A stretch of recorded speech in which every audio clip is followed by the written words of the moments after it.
Welcome to Sportingbet, and we're back with Neil Channing here from the Betting Emporium. What we're going to do now is we're going to go through the Queen Mother Champion Chase. Obviously, Betting Emporium, Neil, you're not going to show your full hand at the moment. The subscribers will get the full service, but we'll go through the championship races. But let's just kind of break this race down because it's fascinating information. I'll go through the betting, and then you can give your reasons for the bet, and we're obviously going to lay it to people. We're going to make a big effort to try and do that. Sprinter Sacre 11-4.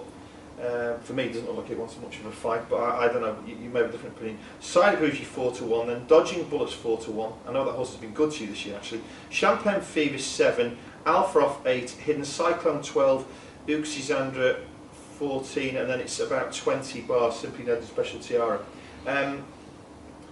We're not going to know about as of today, so this is for Betting Emporium subscribers and anybody who's got a Sportingbet account. How are you going to play that? How do you intend to make money from that today? Well, the first reason that I looked at this race, I mean, obviously we wanted, with these videos, we thought we'd mostly cover the championship races, but I did kind of think, well, maybe I'll do the World Hurdle today, maybe I'll do the Gold Cup. When I looked at the three options, the Champion Chase is the weaker field to me. There's little strength and depth. I kind of could make the case for Special Tiara. Hidden Cyclone is definitely a bit of a dodge pot, but certainly solid enough from place point of view, but really to me there's only really 4 or 5 runners. I mean, Alpha Off I think wants a little bit further, and I'll probably go for the Ryanair. Champagne Fever could go for the Ryanair, but if you asked me, I think it's like 70%, assuming it turns up fit on the day and whatever, that it'll go to the Champion Chase. I'm sure Dodging Bullets will go for the Champion Chase. This is its target, no problem there. And obviously with Side Grugy and Sprinter Sacre, we've had some issues. Side Grugy is going to run on Saturday at Newbury in the game Spirit. We're filming this earlier in the week, so if you watch this later, it may have already won that race. And Sprinter Sacre obviously is, there's been enough written and talked about that horse. You're going with a run though, so obviously if I did want to back those horses, I don't have to worry so much about this. Obviously if Side Grugy comes back and puts in a terrible run at Newbury and they say it's not going to Cheltenham, you're not going to do your money. But what it does mean, you have got a chance. People tend to forget that those things could happen. It probably won't. I'm sure. I'm sure Gary Moore won't be running it at Newbury if he feels there's anything wrong with the horse. They absolutely love the horse, and quite rightly, it's a brilliant horse and the sort of horse you could really love. But there's got to be a squeak of some sort that either or both of Side Grugy or Sprinter Sacre, with all their problems that they've had in the run-up to the race, don't turn up on the day. And we've already established that the field is slightly kind of thin. And we know that Dodging Bullets is absolutely certain to go there, so you might expect me to tip that one up. By the way, I'm definitely not going to tip to you Sprinter Sacre or Side Grugy. Sprinter Sacre to me, it's 2 years on from winning to me, I mean, I thought it was a kind of a substandard arc in retrospect. I mean, there was only 6 runners on the day, and Minora didn't really jump a twig, and Q Card kind of tried to lead and then got headed and faded.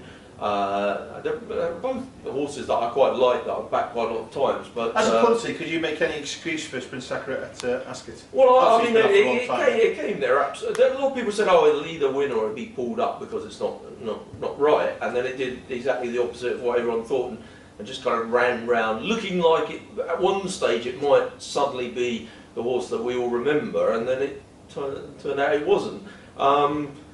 I mean, Nicky Henderson will say, "Oh yeah, it's got that was the first run back, and it's got so much to work on, and blah blah blah." But then on the other hand, surely you wouldn't, like, after all that time, you're not going to bring it to the races unfit. No. To me, so you can't have Sprinter Sacre. I can't really have it. I don't think. I mean, it's 2 years older. I think it's the horse it was, and it would be hard to be the horse it was. It wasn't, rated so high, and I just think. Yeah, you could win this Champion Chase being rated a stone lower than Sprinter Sacre was at its height, but it's possible the horse is 2 stone off what it used to be. Side Grugy is a different kettle of fish. It's had an injury, it's had plenty of time off. presumably it's going to, they say it's working well, it's going to come back on at Newbury on Saturday and probably win, and it'll probably go off, a favourite. But it was 3-1 in this race last year on the day. I don't think, with all the doubts it's had, I'd want to back it at 3-1 now, even with a run concession. You're probably going to be able to lay the front two at about 5-4 now. That's probably something you could probably do. Yeah? Well, I don't know whether I'll be rushing to do that either, because I think there is not really a strength and depth in the race. I think my preferred option would be to find something to back each way. So do I want to back Dodging Bullets each way, given that I backed it in the Arkle last year, and it was pretty disappointing really, wasn't it? In a weakish Arkle, in a race that really basically boiled down before the race, and I certainly wasn't counting Western Warhorse as one of them, but it looked like a 4-runner race before the race, and I thought, well, back that each way, it's bound to be in the frame, at least get my money back, and maybe it will win.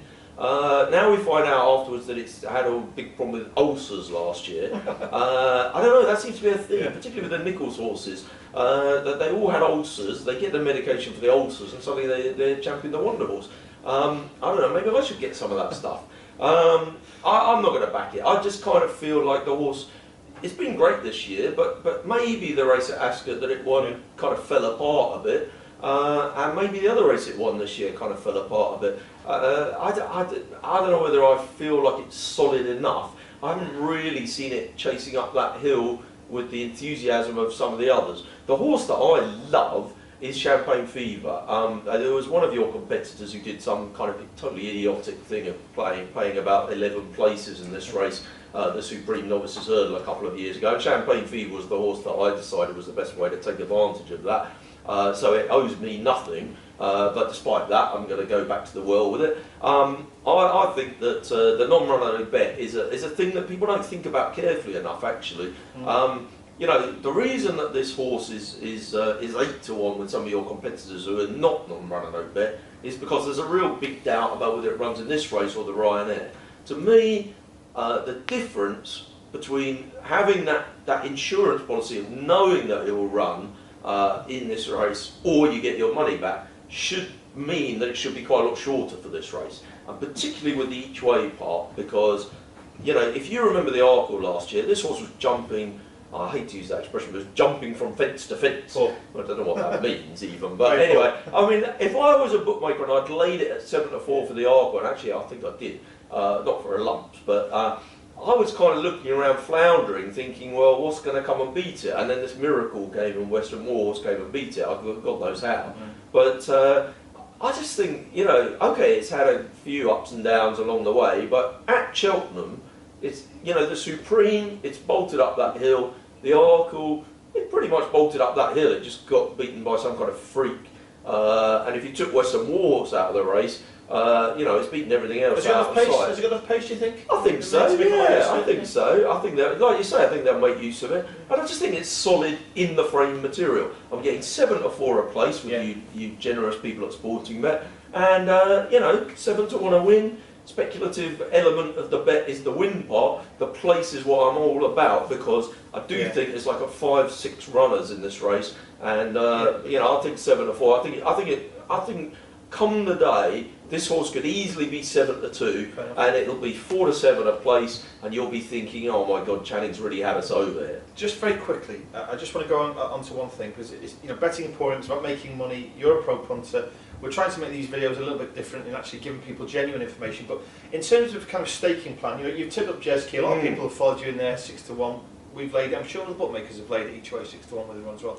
We're going to lay this in 7-1. Can you kind of give us? I'm not telling you, asking for your specific stakes here, but can you give us an idea of what kind of I think bet these are in your? How do you rank them? How do you rate them? If you're a kind of a tenner each way kind of guy, I think Jeski was a pretty strong bet. I think it was. It's going to be one of the better bets.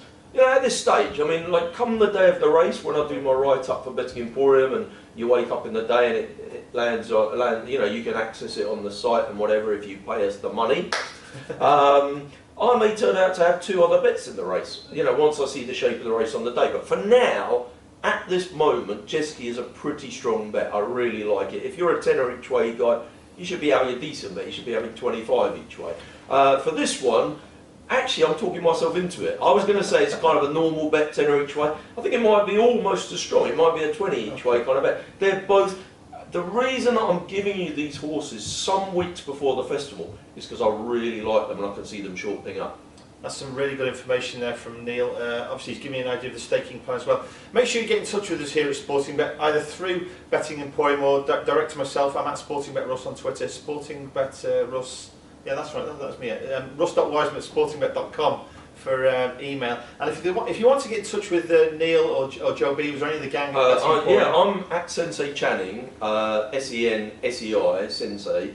That's back to my poker sensei stuff. Yeah, you can get at bettingemporium.com or at Betting Emporium or at Joe Beavers or support at bettingemporium.com. We'll see Neil next week. Thanks for watching.